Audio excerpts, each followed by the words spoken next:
नमस्कार दोस्तों, ज्ञान एकेडमिक प्रयागराज में आपका स्वागत है।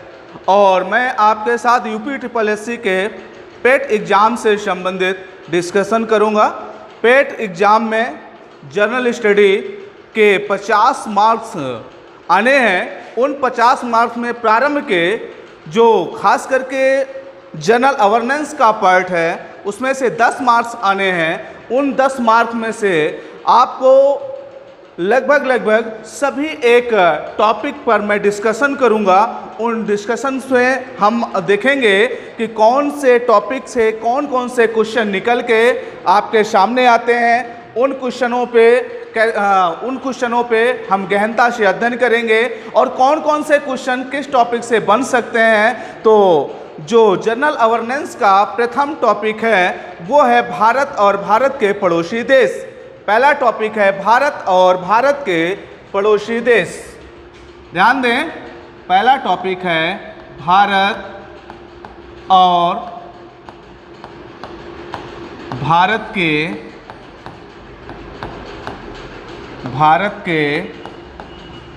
पड़ोसी देश।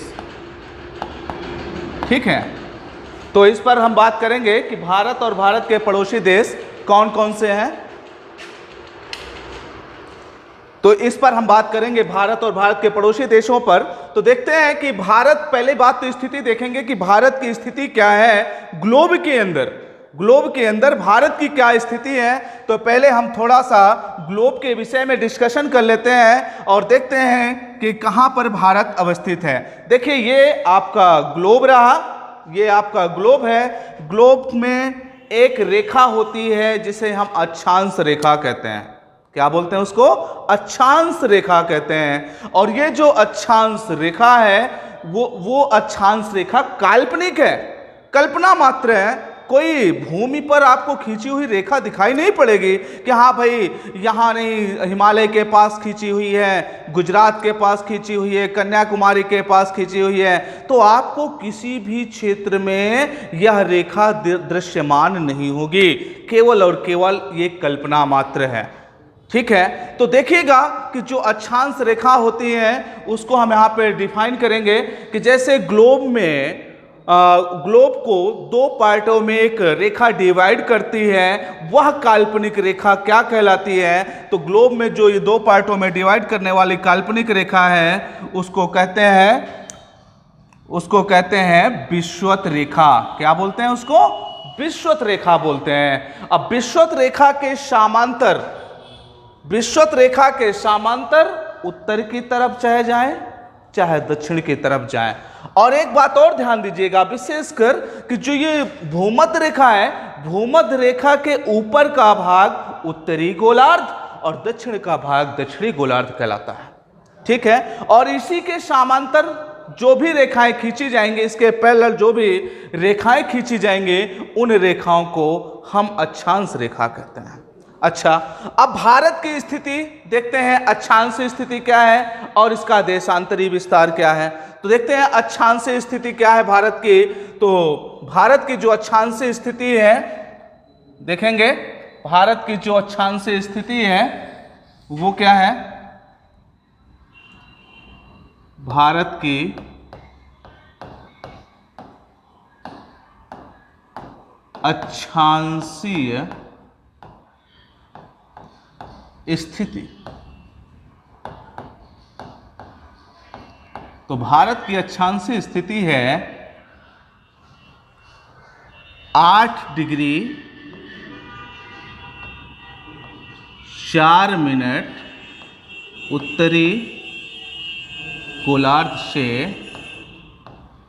37 डिग्री 6 मिनट उत्तरी गोलार्ध। ठीक ना? भारत की जो अक्षांशीय स्थिति है 8 डिग्री 4 मिनट उत्तरी गोलार्ध में, मतलब उत्तरी गोलार्ध से 37 डिग्री 6 मिनट उत्तरी गोलार्ध में है। अब देखिए, जो ये 8 डिग्री 4 मिनट है ये कहाँ से है? तो 8 डिग्री 4 मिनट जो उत्तरी गोलार्ध में है यह भारत की मुख्य भूमि से है। अब आप पूछेंगे सर ये मुख्य भूमि और ये भारत का विस्तृत भूमि ये क्या है? तो मैं आपको बता दूं, जो लैंड संपूर्ण भारत के साथ कंटिन्यूअस लगा हुआ है उसी को हम मुख्य भूमि कहते हैं। बीच में कोई जलीय क्षेत्र नहीं है जो कि डिवाइड करता हो, उसी को हम मुख्य भूमि कहते हैं। तो देखेंगे ये जो तमिलनाडु का दक्षिणतम बिंदु है, किसका? तमिलनाडु का जो दक्षिणतम बिंदु है उसी को हम कहते हैं कन्याकुमारी। क्या बोलते हैं इसको? कन्याकुमारी।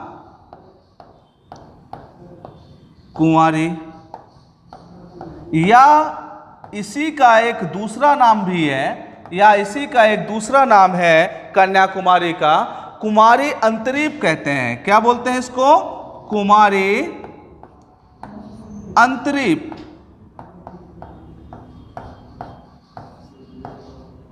इसी को बोलते हैं कुमारी अंतरीप।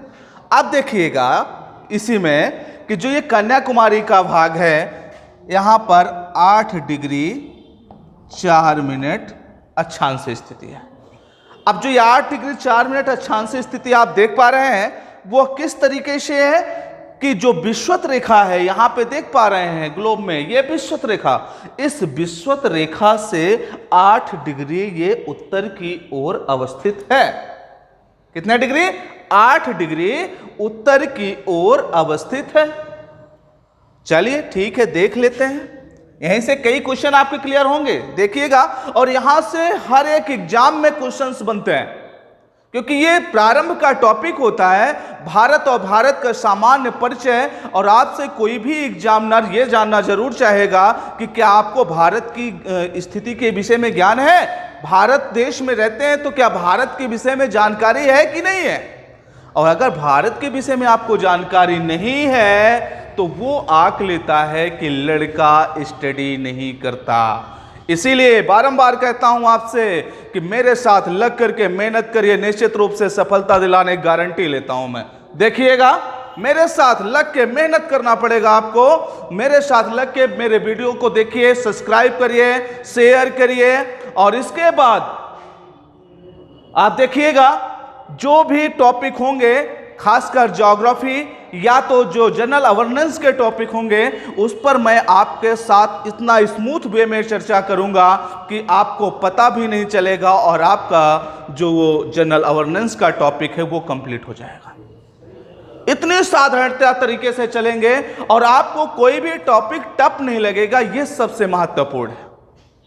लेकिन हां, इतनी अपेक्षा आपसे जरूर करता हूं कि आप मेरे साथ मेहनत करेंगे, ठीक है? तो देखेंगे आगे कि जैसे 8 डिग्री 4 मिनट को हम ग्लोब में दर्शाना चाहते हैं तो कैसे दर्शाएं। तो देखिएगा 1 2 3 4 5 6, मान लेते हैं कि 8 डिग्री इसके इर्द गिर्द आता है। 8 डिग्री, ठीक ना?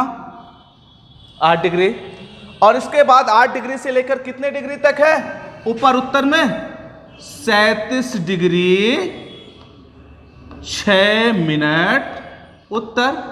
ध्यान दीजिए, 8 डिग्री 4 मिनट से 37 डिग्री 6 मिनट उत्तर अवस्थित है। अच्छा, तो अब जो 37 डिग्री 6 मिनट है, ये कहीं ना कहीं 8 डिग्री के तो ऊपर ही होगा, क्योंकि हम तो उत्तर की ओर ही जा रहे हैं ना। अब देखिएगा, उत्तर की ओर अगर जा रहे हैं तो एक मानक के तौर पे मैं मान लेता हूं कि लगभग यहां पर ये 37 डिग्री बनता है। कितना बनता है? 37 डिग्री बनता है। अच्छा, अब 37 डिग्री यहां पे बनता है, तो ये तो हो गया भारत का अक्षांशीय विस्तार। ये हो गया भारत का अक्षांशीय विस्तार। और हम देखते हैं कि भारत का जो ये अक्षांशीय विस्तार है, तो भारत का देशांतरी विस्तार क्या है? तो उसको भी मैं आपको बताता हूं कि भारत का देशांतरी विस्तार क्या है। भारत का देशांतरीय विस्तार, भारत का देशांतरी विस्तार देख लेते हैं। अच्छा, सर्वप्रथम तो आपको जानना होगा देशांतर क्या होता है। तो देशांतर के लिए एक आपको मैं इजी परिभाषा बताता हूं, बिल्कुल इजी, कि जो उत्तरी गोलार्ध है, ध्यान दे लीजिएगा, जो यह उत्तरी गोलार्ध है, उत्तरी गोलार्ध को दक्षिणी गोलार्ध से मिलाने वाली रेखा को ही देशांतर कहता है। उत्तरी गोलार्ध को दक्षिणी गोलार्ध से मिलाने वाली रेखा को ही देशांतर कहते हैं। अब देखिएगा देशांतरी स्थिति यहां पे देख लेते हैं। अब मैं आपको बताऊं, जो ये 0 डिग्री देशांतर है, 0 डिग्री देशांतर के पश्चिम के भाग को पश्चिमी गोलार्ध और इसके पूर्व के भाग को पूर्वी गोलार्ध कहते हैं। ठीक है, तो जो भारत की स्थिति है वह क्या है, ध्यान से देखिएगा, 68 डिग्री 7 मिनट पूर्वी से 97 डिग्री 25 मिनट पूर्व। आप देख लीजिए 68 डिग्री 7 मिनट पूर्व से 97 डिग्री 25 मिनट पूर्व में अवस्थित है भारत, देशांतर में, देशांतरी विस्तार में। तो अगर ये पूरब में है तो नो डाउट यहां पे आप क्लियर कर पाएंगे आसानी के साथ कि जो ये 0 डिग्री देशांतर है इसके पूरब में ही भारत कहीं अवस्थित होगा, क्योंकि 0 डिग्री के इधर जाएंगे तो 1 2 3 4 5 ऐसे करके 180 तक जाएगा, और अगर इसके पश्चिम में जाएंगे तो 1 2 3 4 5 करके पूरा 180 तक जाएगा। तो जब हम पूरब की बात करेंगे तो ये पूरब में ही अवस्थित होगा ना, है कि नहीं? क्लियर है ना, एकदम पूरब में अवस्थित होगा। अब जब पूरब में अवस्थित होगा तो अब भारत की स्थिति को देख लेते हैं। 68 डिग्री 7 मिनट, 68 डिग्री 7 मिनट पूर्वी, तो आप देखिएगा 1 2 3 4 ऐसे मान लेते हैं, तो लगभग इसके आसपास ये हमारा 68 डिग्री हो गया। ठीक है, 68 डिग्री हो गया, ये कितना हो गया हमारा, 68 डिग्री हो गया। और आगे देखते हैं फिर यहां से कितने तक है, 97 डिग्री 25 मिनट। तो आप देखते हैं कि 97 डिग्री 25 मिनट यहां पर कहीं आता होगा, क्योंकि 90 के पहले 90 के बाद ही आएगा। किसके बाद आएगा, 90 के बाद आएगा। तो यहां पे 97 डिग्री 25 मिनट आ गया। अब देखिए जहां पर ये दोनों रेखाएं एक दूसरे को डिवाइड करती हैं, जहां पर ये दोनों रेखाएं एक दूसरे को डिवाइड करती हैं, उसी भाग को हम इंडिया कहते हैं। जहां पर अक्षांशीय रेखा और देशांतरी रेखा एक दूसरे को काटेंगी, वही भाग हमारा इंडिया का होगा। तो आप देखिएगा अगर आपसे प्रश्न पूछा करता है, अक्सर प्रश्न पूछता है, चाहे छोटे एग्जामों में हो अदरवाइज बड़े एग्जामों में हो, हर जगह ये पूछता है, चाहे वनडे एग्जाम आप दे रहे हो, चाहे सिविल प्रिपरेशन कर रहे हो, हर जगह आपसे ये प्रश्न पूछ लेता है। क्या प्रश्न ये है कि भारत की अवस्थिति ग्लोब में क्या है? तो आप आंसर देख लीजिए, आपके सामने आंसर निकाल के मैं रख दिया हूं। ये तो उत्तर है और ये क्या है, पूरब है। उत्तर पूरब के मध्य में अवस्थित है भारत। तो निश्चित रूप से आप बता सकते हैं, बताइएगा क्या होगा इसका आंसर, उत्तर पूर्वी गोलार्ध। क्या होगा आंसर, उत्तर पूर्वी गोलार्ध। अब आपसे कोई पूछ पड़े कि भैया बताइए भारत की अवस्थिति ग्लोब के अंदर क्या है, तो आप आराम से उसको समझा सकते हैं, व्यक्ति को बता सकते हैं कि भैया आप देख पा रहे हैं जो भारत की अवस्थिति है वह उत्तर पूर्वी गोलार्ध में है। ठीक है, तो ये मैंने आपको बताया कि ग्लोब में भारत कहाँ अवस्थित है। यहां तक क्लियर है ना, बिल्कुल, किसी कोई डाउट? चलिए देख लीजिए, इसको नोट कर रहा हूं, नोट करिए, अदरवाइज स्क्रीनशॉट ले लीजिए इसका। ठीक है, देखो आगे चलते हैं। अब आगे मैं बात करता हूं भारत में। ये तो छोटा सा थोड़ा सा रहा कि इंडिया के विषय में मैंने आपसे चर्चा किया कि इस अक्षांशीय या देशांतरी। आप देखिएगा यहां पर ये देशांतरी स्थिति है भारत की 68 डिग्री 7 मिनट, और ये इसका पूर्वी क्षेत्र 97 डिग्री 25 मिनट पूर्वी। ठीक है, ये इसका विस्तार है। अब हम बात करते हैं इससे सटे हुए देशों के विषय में। इससे कौन कौन से देश सटे हुए हैं उनके विषय में हम बात करते हैं।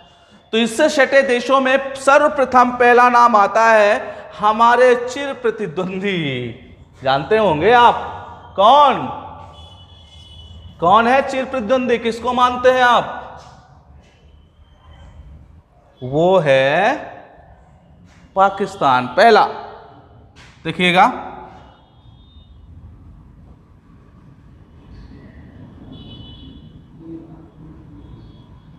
ये भाग है आपके पाकिस्तान का। किसका? ये पाकिस्तान का। और ये भाग है आपके अफगानिस्तान का। ये अफगानिस्तान का भाग हो गया। अब देखिएगा, इसको लिख देते हैं हम यहां पे, ये है पाकिस्तान और ये है अफगानिस्तान। ठीक है। और इसके बाद पाकिस्तान, अफगानिस्तान, और यहीं से शुरू हो जाता है चाइना का क्षेत्र। थोड़ा सा यहीं से शुरू हो जाता है, तो चाइना का क्षेत्र देखिएगा, यहां से शुरू हो जाता है। ये पूरा चाइना का एरिया, ये चाइना का क्षेत्र है। और देखिएगा, ये यहां पर आपके नेपाल का भाग है और ये वाला भाग भूटान का है और ये वाला भाग आपके म्यांमार का है। ठीक है। अब देखो, मैं एक एक के विषय में चर्चा थोड़ा करता हूं। ये है चीन। क्या है ये? चीन है, चाइना है। और ये क्या है? नेपाल। और ये है भूटान।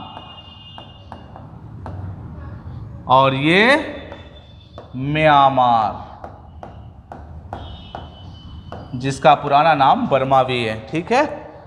और इसके बाद ये वाला एरिया है बांग्लादेश का। बांग्लादेश का।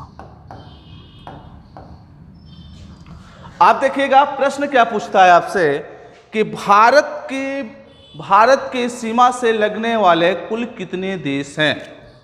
भारत की सीमा से लगने वाले कुल कितने देश हैं? आपके सामने सर्वप्रथम यह प्रश्न निकल के आता है कि भारत के साथ लगने वाले भारत की सीमा के साथ लगने वाले कुल कितने देश हैं? तो प्रश्न आपके सामने यह है, आप लोग खुद जवाब देंगे इसका।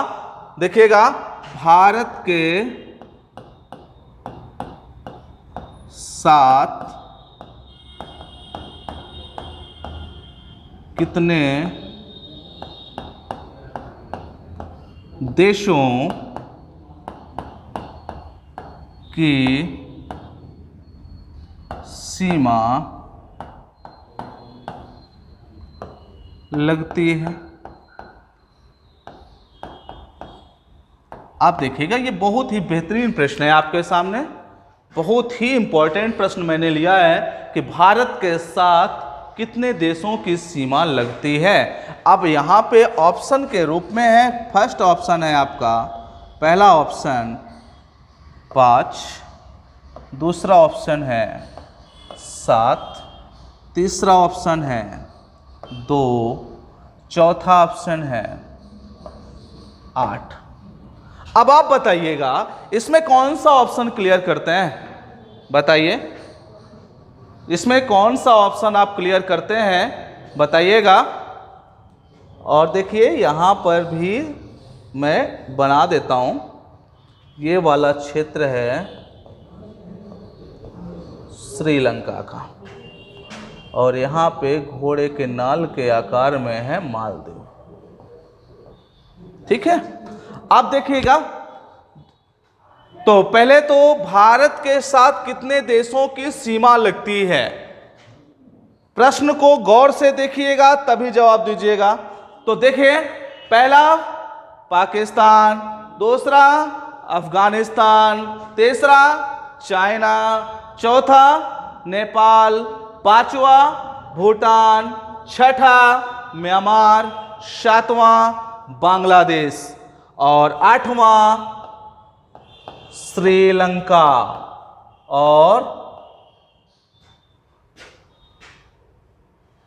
और नौवां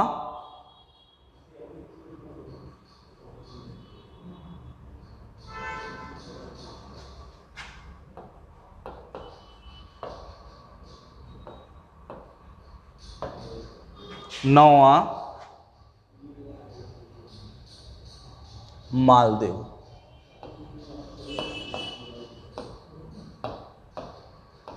तो कुल टोटल कितने हो गए? 9। तो प्रश्न क्या है, भारत के साथ कितने देशों की सीमा लगती है? तो कितने देशों की सीमा लगती है? 5 नहीं, तो 7? जी नहीं, तो 8? बिल्कुल नहीं। कितने? 9, बिल्कुल। कौन से? 9 देशों की सीमा भारत के साथ लगती है। काउंट कर लीजिएगा, 1 2 3 4 5 6 7 8 9।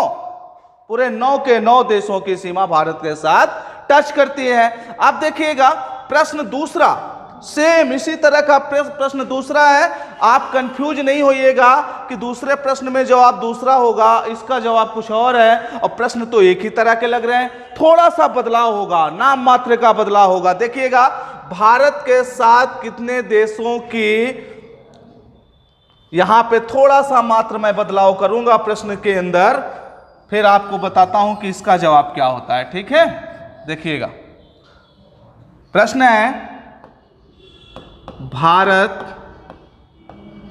के साथ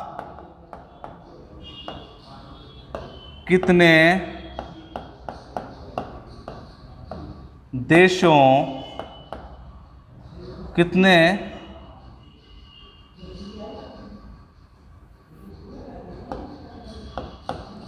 भारत के साथ कितने देशों की स्थलीय सीमा लगती है?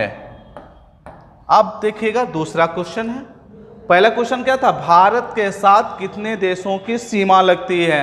जवाब क्या आया था? 9। अब देखिएगा क्या होगा, यहां पे ऑप्शन आपके सामने देता हूं, जवाब आपको देना है। पहला ऑप्शन ए रहा 5, बी रहा 7, सी रहा 9 और डी रहा 2। अब बताइए कि भारत के साथ कितने देशों की स्थलीय सीमा लगती है? देख लीजिएगा, भारत के साथ कितने देशों की स्थलीय सीमा लगती है? तो आंसर क्या होगा बताइएगा, आंसर क्या होगा इसका? अब इसका आंसर होगा 5, बिल्कुल नहीं, 7, बिल्कुल सही, एकदम। कितना होगा? 7। क्यों? प्रश्न को ध्यान से देखिएगा, प्रश्न पर बिल्कुल कंसंट्रेट होकर प्रश्न को पढ़ना है, क्योंकि हम लोग यहीं से गलती करते हैं सबसे ज्यादा, कि प्रश्न पढ़ते हैं शुरुआत का और हमें ऐसा लगता है कि नहीं ये तो हमें आ रहा है, लेकिन जैसे एग्जाम हॉल से बाहर निकलते हैं ये होता है नहीं यार ये तो क्वेश्चन गलत हो गया, इसमें पूछा कुछ और था और हमने जवाब कुछ और दे दिया। इसीलिए कहता हूं थोड़ा समय लेकर के प्रश्न को पूरा ठीक से पढ़ें, और अगर ठीक से पढ़ेंगे तो निश्चित रूप से कभी भी क्वेश्चन आपसे गलत नहीं होगा, क्योंकि उसका जवाब आपको पता है। देखिएगा, भारत के साथ कितने देशों की सीमा, कितने देशों की स्थलीय सीमा लगती है? तो आंसर हो गया 7। अब बचे 2, तो जलीय सीमा से लगने वाले कौन कौन से हैं? क्लियर ही है, जलीय सीमा से लगने वाले देश हैं श्रीलंका और मालदीव। ठीक है, और यहीं पे देखिएगा श्रीलंका और मालदीव है। और एक प्रश्न पूछा करता है आपसे, देखिएगा एक प्रश्न आपसे और पूछता है इनके अलावा, वो प्रश्न क्या है? प्रश्न वो कुछ इस तरीके से है, पूछा करता है कि बताएं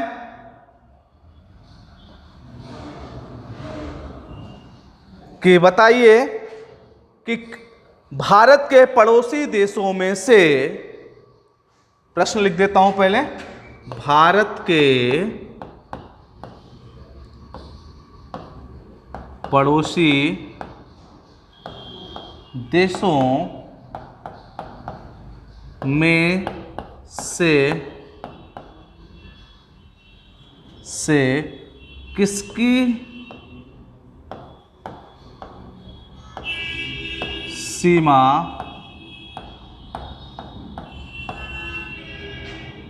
भारत के साथ सर्वाधिक लगती है? भारत के साथ सर्वाधिक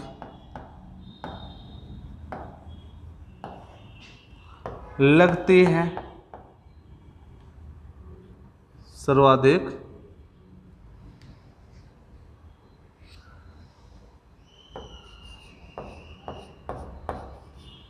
लगती है। आप देखिएगा, भारत के पड़ोसी देशों के साथ, भारत के पड़ोसी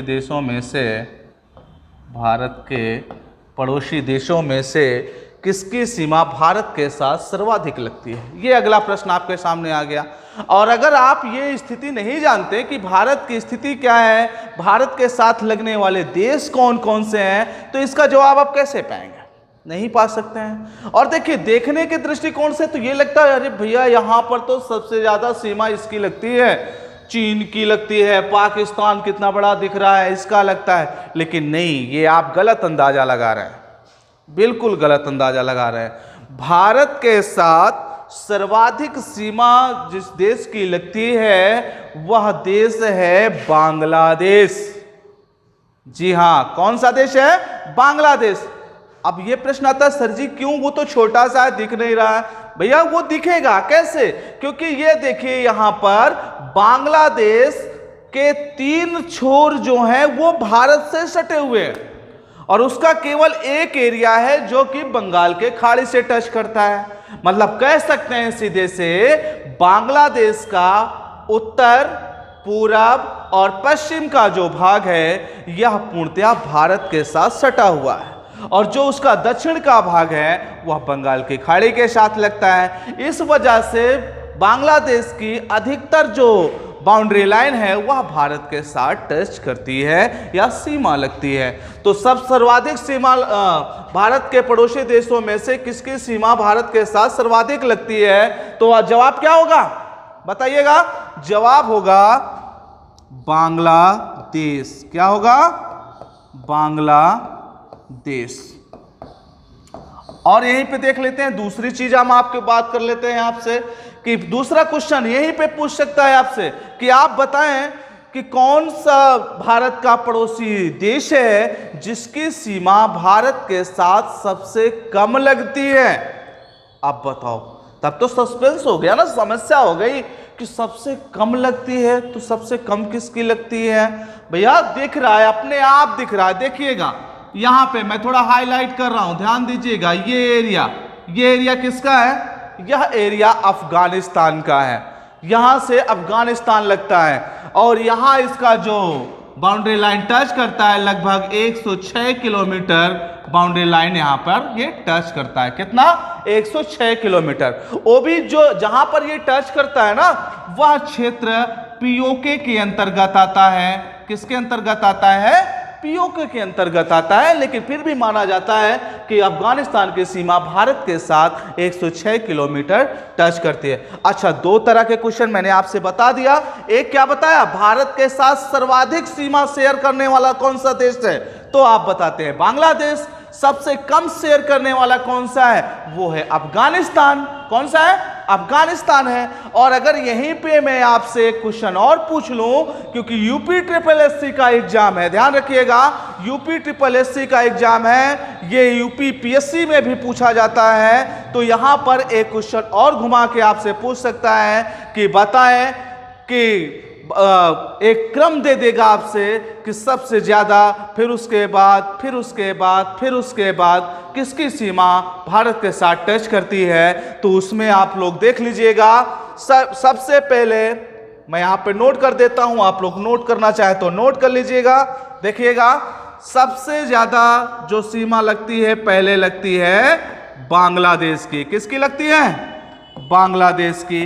अच्छा सर, फिर इसके बाद बांग्लादेश के बाद लगती है चीन की। किसकी? चीन की। चीन के बाद किसकी लगती है?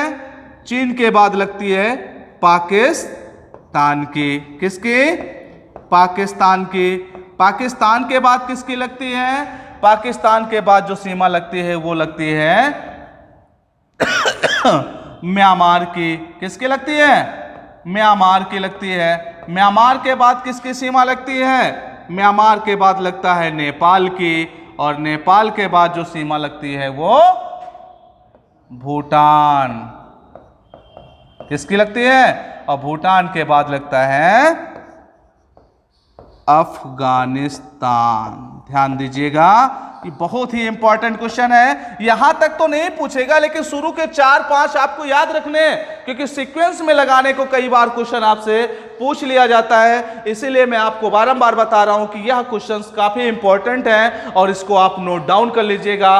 और इसी तरह से आप देखेंगे कि जो बांग्लादेश, चीन, पाकिस्तान, म्यांमार, नेपाल, भूटान, अफगानिस्तान, इनकी सीमाओं से संबंधित जो प्रश्न बनते हैं वो मैंने आपको बता दिया। मैं आपको अब अपने नेक्स्ट वीडियो में या नेक्स्ट क्लास में मैं आपको बताऊंगा कि इनकी राजधानियां क्या है, यहाँ का फेमस क्या है, यहाँ की कौन सी फेमस नदियां हैं, यहाँ पे उपजाऊ भूमि कौन सी है, कहाँ पर कौन सी कृषि उत्पादित होती है, यहाँ का क्लाइमेट कैसा है। इसके विषय में अगले क्लास में, नेक्स्ट क्लास में आपसे चर्चा करूंगा। तब तक के लिए थैंक्स, टेक केयर।